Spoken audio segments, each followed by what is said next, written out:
Chapter 3. There's a way to do it better? Find it. What can startups do to succeed? Innovation today is a survival strategy. If you do not, someone else will move forward. And today, design is not only vital for designers alone, it is for everybody. Let me share an example of one of the most admired companies, which is Apple. On 15th March 2012, the day before its new iPad became available, Apple's share price reached $600 for the first time, signaling solid financial strength and future growth prospects. All this as the world economies and the business continued to recover from the worst recession since the Great Depression.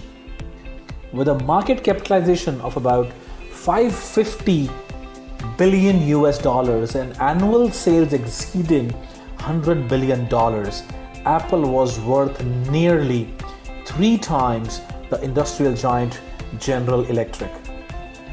It exceeded the value of Sony Corporation by a factor of 25 and became the most valuable publicly traded company in the world. All the more amazingly, a scant 20 years earlier, when Steve Jobs returned to Apple, the company's share price had hovered around $5 or so. The future was uncertain. Jobs, after all, had already been fired from the firm he co-founded almost a decade earlier, and he was coming back when the company was nearly written off. Even so, through that difficult period, the core commitment to product design and development had stayed alive. From 1976 onwards, Apple has been considered a leading designer and integrator of computer hardware and software, and by 2012, it had fundamentally changed the computer, music, mobile telephone and retail industries through its sleek products, innovative stores and new business models. And moreover, the iPad tablet computer accelerated the transformation of the publishing business. Apple stores had some of the highest revenues per square foot in the retail sector. Its applications, the App Store, had achieved 1 billion downloads only 9 months after the launch in 2007 and reached 25 billion by March 2012. And surprisingly, Apple's radical innovations also came with consistency.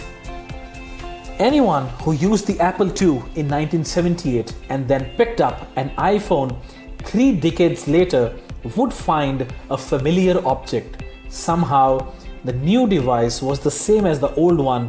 Apple's success was not just the result of clever strategic moves or innate sense of market timing.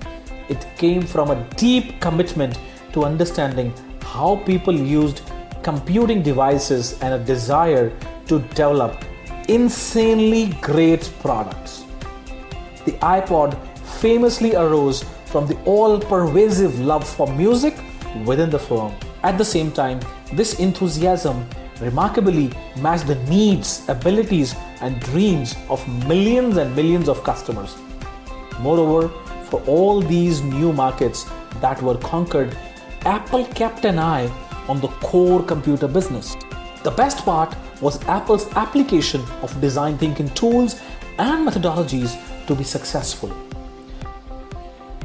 In the words of Bill Atkinson, member of Apple Macintosh development team, he says, "Those of us on the original Macintosh team were really excited about what we were doing.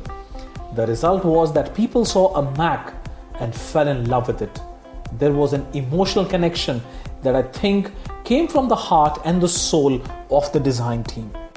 In the words of Cordell Ratzlaff, a principal architect of the Mac operating systems, he said, "We did the design first. We focused on what we thought people would need and want and how they would interact with their computer. We made sure we got that right, and then we went and figured out how to achieve it technically.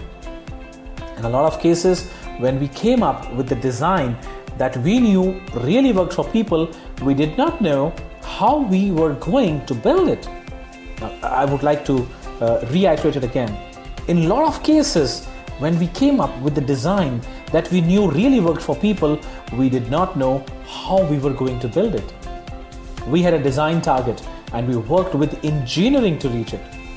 We ended up doing a lot of things that we initially thought were impossible or would take a long time to do.